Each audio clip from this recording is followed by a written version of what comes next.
Salut, j'espère que vous allez bien malgré la grande période de confinement. Ça fait un bout que je vous ai pas fait de vidéo ici et ces jours-ci, on consomme beaucoup de contenu sur les différentes plateformes en ligne, que ce soit des séries ou des films, et je vous ai préparé une liste d'une trentaine de nouveautés que vous pouvez voir dès maintenant.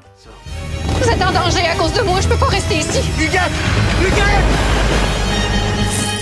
C'est comme devenu le plus beau moment de ma vie. Après la naissance de nos enfants, quand même? Je suis pas sûre. On commence avec l'extra de Tout.tv, première série dont il y a un gros buzz en ce moment que j'ai vraiment hâte de voir, C'est comme ça que je t'aime. Première saison de 10 épisodes, ça met en vedette Patrice Robitaille, Sophie Desmarais, François Letourneau et Karine Gontier-Heinemann avec l'équipe qui a fait Série Noire et Les Invincibles, deux excellentes séries. C'est à voir. Il y a aussi Projet 2000, une comédie de petits épisodes, 9 épisodes, qui met en vedette Julien Lacroix, Mehdi Boussaïdan, Catherine Brunet et Juliane Côté. Et la comédie La Maison Bleue, première saison de 10 épisodes, qui met en vedette Guy Nadon, Anne-Marie Cadieux, Roger Léger et Geneviève Schmidt. C'est pas fort! Papa! Ça va aller, mon gars! Il était sous ma responsabilité, puis j'ai échoué. On a tous échoué.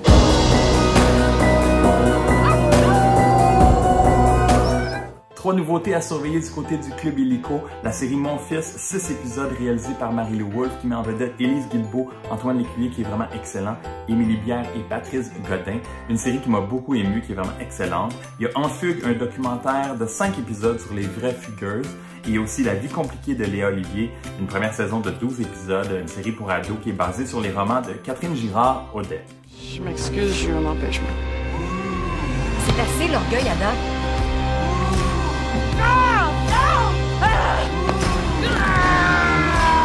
Du côté de Télé-Québec, si vous n'avez pas encore vu l'excellente série M'entends-tu, la deuxième saison de 10 épisodes est disponible. Ça met en vedette Ève Landry, il y a aussi Mélissa Bédard et Florence Lompré.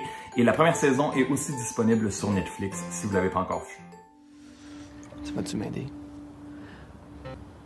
À quoi? À vivre ma vie.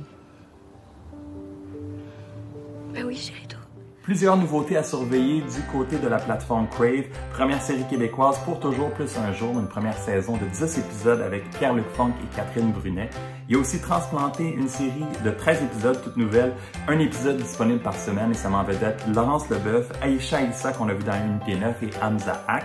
Il y a aussi Mirage, la nouvelle série avec Marie-Josée Cross de 8 épisodes qu'on peut voir sur la plateforme. Il y a Westworld, troisième saison de 8 épisodes, un épisode disponible par semaine. Et on ajoute cette saison l'acteur Aaron Paul qu'on a connu dans Breaking Bad.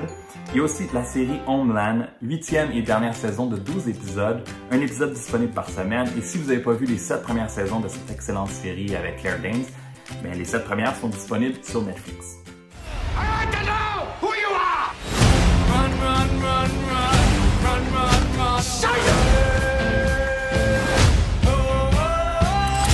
Du côté de la plateforme Amazon Prime, on peut voir la série Hunters, première saison de 10 épisodes, mettant en vedette Al Pacino, Logan Lerman et Lena Olin.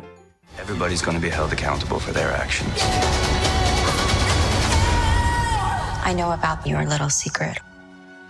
Are you threatening me? Du côté de la plateforme Hulu, il y a une série qui a l'air vraiment intéressante qui s'appelle Little Fires Everywhere, une série de 8 épisodes, un épisode disponible par semaine et ça met en vedette Reese Witherspoon et Kerry Washington. On le sait, ces jours-ci, malheureusement, les cinémas sont fermés, donc plusieurs films sortent en vidéo sur demande plus rapidement ou même directement sans aller en salle. Voici 10 titres de films que vous pouvez louer dès maintenant sur les plateformes de téléchargement comme iTunes. Il y a Bad Boys for Life avec Will Smith, Sonic the Hedgehog avec Jim Carrey, The Way Back avec Ben Affleck, I Still Believe avec KJ Apa de la série Riverdale, Birds of Prey que j'ai bien hâte de voir, Frozen 2, La Reine des Neiges 2, The Hunt qui a un bon buzz sur ce film, The Invisible Man, le dernier film que j'ai vu au cinéma avant le confinement et qui a vraiment dépassé mes attentes, très divertissant, Star Wars The Rise of Skywalker et pour les familles, Trolls World Tour. We're supposed to be sexy and we're luring people in. You may now kiss the grooms.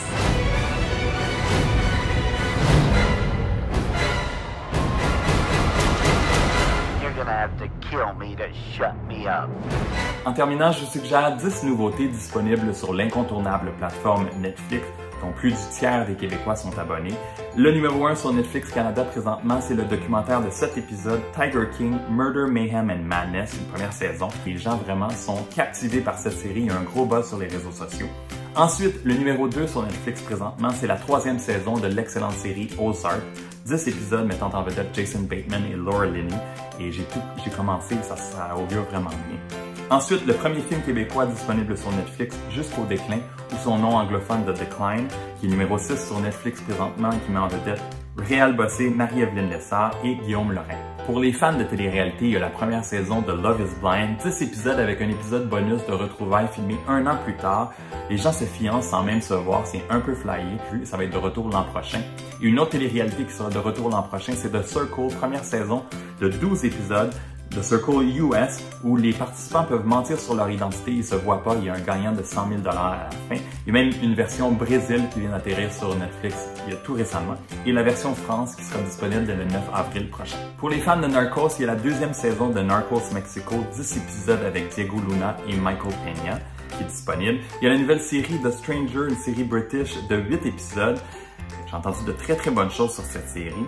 Du côté des films, il y a Spencer Confidential, un petit film léger d'action avec Mark Wahlberg qui est disponible présentement. Il y a un petit rôle de Post Malone.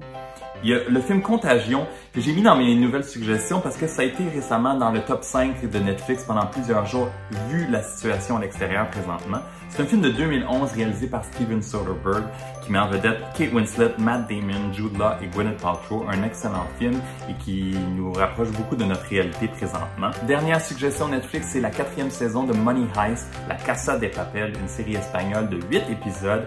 C'est sur ma liste, j'ai vraiment hâte de me taper les 4 saisons, ça a l'air super bon. Donc présentement, j'aimerais savoir qu'est-ce que vous regardez sur les différentes plateformes, quelle série vous a fait triper, dites-le moi dans les commentaires. Vous savez que vous pouvez me suivre sur ma page Facebook, sur mon compte Instagram, sur ma chaîne YouTube et sur mon compte Twitter. On se revoit très bientôt. Ciao!